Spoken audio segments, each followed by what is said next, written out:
how to write a simple chemical equation in Microsoft Word. The same methodology can be used even to write a complicated equation. So how to do that one? First, in the Microsoft Word, click on the Insert tab. In the Insert tab on the right upper corner, you will see the option for the equation. Click over here. Now here you can type using your keyboard: hydrogen, plus sign, oxygen, hydrogen, and oxygen. So now to complete this equation, you need a 2 over here. So select this hydrogen, H, and here you will see an option as a script. So click on this, and script is subscript. So it will give you subscript. What is this? 2. Similarly for O, again do the same script. Click on this option and then type the 2.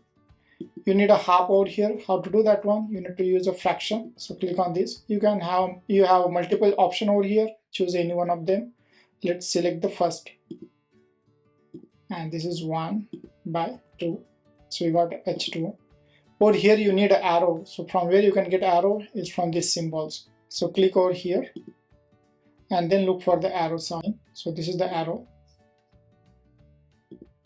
Now again coming to H, do the same, select it and click on the script 2. And that simple it is. If you like this video, do share and subscribe. Thank you for watching.